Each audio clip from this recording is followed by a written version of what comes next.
Hi all, അസ്സലാമു അലൈക്കും. Welcome back to Silna's kitchen. ഇന്നത്തെ റെസിപ്പി നല്ല ടേസ്റ്റി ആയിട്ടുള്ള ഒരു അടിപൊളി വെറൈറ്റി സ്നാക്സിൻ്റെ റെസിപ്പിയാണ്.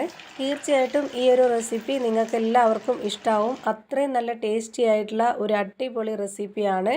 അതുകൊണ്ട് തന്നെ ഈ വീഡിയോ സ്കിപ്പ് ചെയ്യാതെ മുഴുവനായിട്ടും കണ്ടേക്കണേ. എന്നാൽ മാത്രമേ ഞാൻ ഈ റെസിപ്പി എങ്ങനെയാണ് തയ്യാറാക്കി എന്നുള്ളത് മനസ്സിലാവുള്ളൂ. റെസിപ്പിയിലോട്ട് കടക്കുന്നതിന് മുമ്പായി എൻ്റെ ചാനൽ ആദ്യമായിട്ട് കാണുന്നവരാണെങ്കിൽ പ്ലീസ് ഒന്ന് സബ്സ്ക്രൈബ് ചെയ്തേക്കണേ. ഒപ്പം തന്നെ ഈ വീഡിയോസ് നിങ്ങൾക്ക് ഇഷ്ടപ്പെടുകയാണെങ്കിൽ ഒരു ലൈക്ക് ചെയ്യാനും മറക്കരുത്. ഇനി നമുക്ക് റെസിപ്പിയിലോട്ട് കടക്കാം. അപ്പോൾ ഈ ഒരു റെസിപ്പി തയ്യാറാക്കാനായിട്ട് ആദ്യമായിട്ട് ഞാനിവിടെ ഒരു 10 ബ്രെഡാണ് എടുത്തിട്ടുള്ളത്. ഈ ബ്രെഡെല്ലാം ഇനി ഇതുപോലൊന്ന് പൊട്ടിച്ചിടുന്നുണ്ട്. ഇതൊരു മിക്സിയുടെ ജാറിലേക്കിട്ട് പൊടിച്ചെടുക്കണം. അതിനുവേണ്ടിയാണ് ഇതുപോലെ ചെയ്യുന്നത്. ഇപ്പോൾ ഞാനിതാ മുഴുവൻ ബ്രെഡും ഇതുപോലെ പൊട്ടിച്ചിട്ട് കൊടുത്തിട്ടുണ്ട്. ഇനി ഈ ബ്രെഡ് പൊടിച്ചെടുക്കാം. അതിനായിട്ട് ഞാനിവിടെ ഒരു മിക്സിയുടെ ജാറിലേക്ക് ഇട്ട് കൊടുത്തിട്ട് നല്ല പോലെ പൊടിച്ചെടുക്കുന്നുണ്ട്. ആ ബ്രെഡിൽ നിന്നും ഞാനിപ്പോൾ പകുതി ബ്രെഡാണ് ഈ ഒരു ജാറിലേക്ക് ഇട്ട് കൊടുത്ത് പൊടിച്ചെടുത്തത്. ഇപ്പോൾ ഞാൻ പൊടിച്ചെടുത്ത ബ്രെഡ് ഈ ഒരു ബൗളിലേക്ക് ഇട്ട് കൊടുത്തിട്ടുണ്ട്. ഇനി ബാക്കി ബ്രെഡ് കൂടി ഈ ഒരു മിക്സിയുടെ ജാറിലേക്ക് ഇട്ട് കൊടുത്തിട്ട് പൊടിച്ചെടുക്കാം. ഇനി ഈ ബ്രെഡ് പൊടിച്ചത് ഇതുപോലൊരു പ്ലേറ്റിലേക്കാണ് ഇട്ട് കൊടുക്കുന്നത്. ഇനി ബ്രെഡ് പൊടിച്ചെടുത്ത അതേ മിക്സിയുടെ ജാറിൽ തന്നെ 250 ml കപ്പിൻ്റെ അളവിൽ 1 കപ്പ് പൊട്ടുകടല ഇട്ട് കൊടുത്തിട്ടൊന്ന് പൊടിച്ചെടുക്കാം. 1 കപ്പ് നിറയില്ല, കുറച്ച് കുറവുണ്ട്. ഇനി ഇതുകൂടി മിക്സിയുടെ ജാറിലേക്ക് ഇട്ട് കൊടുത്തിട്ട് നല്ല പോലെ ഒന്ന് പൊടിച്ചെടുക്കുന്നുണ്ട്.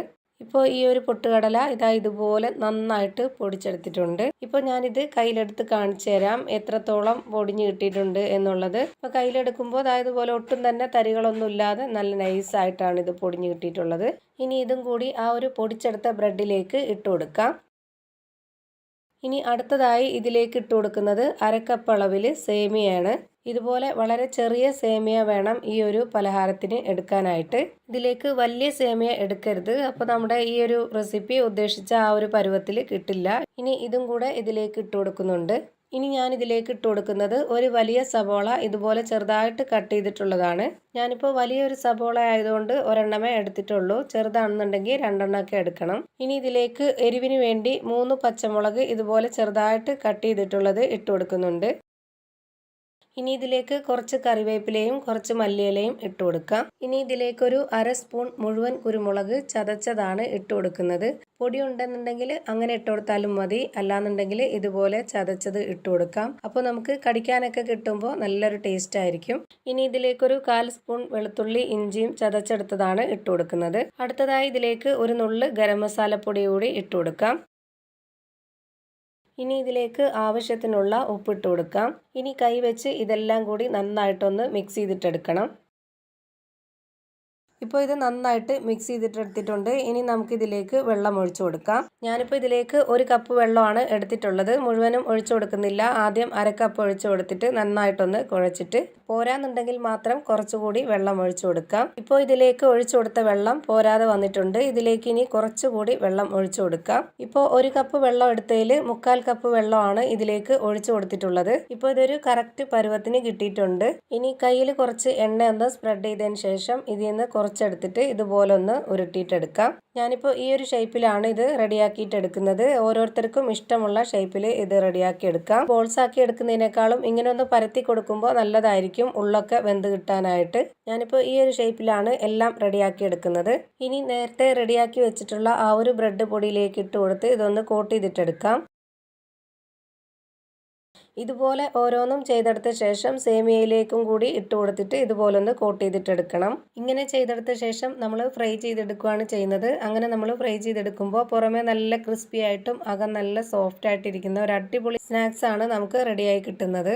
മാത്രമല്ല ഇത് കാണാനും നല്ല ഭംഗിയായിരിക്കും, കഴിക്കാനും നല്ല ടേസ്റ്റ് ആയിരിക്കും. ഇപ്പോൾ ഞാനെല്ലാം ഇതുപോലെ റെഡിയാക്കി എടുത്തിട്ടുണ്ട്. ഇനി നമുക്ക് ചൂടായ എണ്ണയിലേക്ക് ഓരോന്നായിട്ട് ഫ്രൈ ചെയ്തെടുക്കാം. ഇത് ഇട്ട് കൊടുത്തു കഴിഞ്ഞ ശേഷം ഉടനെ തന്നെ നമ്മളിത് മീഡിയം ഫ്ലെയിമിലോട്ടും ലോ ഫ്ലെയിമിലും ഇട്ട് കൊടുത്തിട്ട് വേണം ഇത് ഫ്രൈ ചെയ്തെടുക്കാനായിട്ട്. ഫ്ലെയിം കൂട്ടി വെച്ച് കഴിഞ്ഞാൽ പെട്ടെന്ന് തന്നെ ഇത് കരിഞ്ഞു പോകും. മാത്രമല്ല ഇതിനകം ഒട്ടും തന്നെ വെന്ത് കിട്ടുകയില്ല. ഇപ്പോൾ ഇതിൻ്റെ ഒരു സൈഡ് വെന്ത് കിട്ടിയിട്ടുണ്ട്. ഇനി നമുക്കിതൊന്ന് തിരിച്ചിട്ട് കൊടുക്കാം. ഇപ്പോൾ ഇതെല്ലാം തിരിച്ചിട്ട് കൊടുത്തിട്ടുണ്ട്. ഇനി ഈ ഒരു സൈഡും കൂടെ ഒന്ന് വെന്ത് വരട്ടെ. ഇപ്പോൾ ഇതിൻ്റെ 2 സൈഡും വെന്ത് കിട്ടിയിട്ടുണ്ട്. ഇനി നമുക്കിത് എണ്ണയിൽ നിന്നും കോരി മാറ്റാം. ഇതൊരു വെറൈറ്റി ടേസ്റ്റി ആയിട്ടുള്ള ഒരു അടിപൊളി സ്നാക്സ് ആണ്. തീർച്ചയായിട്ടും ഇതുപോലെ നിങ്ങളും ഒന്ന് ട്രൈ ചെയ്ത് നോക്കണം. നല്ല ടേസ്റ്റാണ് ഇത് കഴിക്കാനായിട്ട്. വീട്ടിൽ വരുന്ന ഗസ്റ്റുകൾക്കൊക്കെ ഉണ്ടാക്കി വെച്ച് കൊടുക്കാൻ പറ്റിയ ഒരു നല്ല ടേസ്റ്റി ആയിട്ടുള്ള റെസിപ്പിയാണ്. ഇത് കാണാനും തന്നെ ഒരു പ്രത്യേക ഭംഗിയാണ്. അതുപോലെ ഇതിൽ എണ്ണ കുടിക്കുമെന്നോർത്ത് പേടിക്കൊന്നും വേണ്ട. ഒട്ടും തന്നെ എണ്ണ കുടിക്കുന്നുമില്ല. ഞാൻ ഇതേപോലെ തന്നെ എല്ലാം ഇവിടെ ഫ്രൈ ചെയ്ത് മാറ്റിയിട്ടുണ്ട്. ഇതിൽ നിന്നും ഒരെണ്ണം എടുത്ത് ഞാനിപ്പോൾ ഇവിടെ പൊട്ടിച്ച് കാണിച്ചു തരാം. ഇപ്പോൾ ഇതാ നല്ല ക്രിസ്പി ആയിട്ടാണ് ഇതിൻ്റെ പുറമൊക്കെ ഇരിക്കുന്നത്. അകം നല്ല സോഫ്റ്റ് ആയിട്ടാണ് ഇരിക്കുന്നത്. അപ്പോൾ ഇത്രയേ ഉള്ളൂ ഇന്നത്തെ റെസിപ്പി എല്ലാവർക്കും ഇഷ്ടമായെന്ന് കരുതുന്നു. ഇഷ്ടമായാൽ ലൈക്ക് ചെയ്യാനും കമൻറ്റ് ചെയ്യാനും ഷെയർ ചെയ്യാനും മറക്കരുത്. അതുപോലെ തന്നെ ഞാനിടുന്ന പുതിയ വീഡിയോസ് നോട്ടിഫിക്കേഷനായിട്ട് കിട്ടുന്നതിന് വേണ്ടി സബ്സ്ക്രൈബ് ചെയ്ത് ബെല്ലൈക്കൺ അമർത്തി അതിൽ ഓൾ എന്ന ഓപ്ഷൻ എനേബിൾ ചെയ്ത് കൊടുക്കാനും മറക്കരുത്. പുതിയ ഒരു വീഡിയോയുമായി വീണ്ടും വരും. Thank you for watching.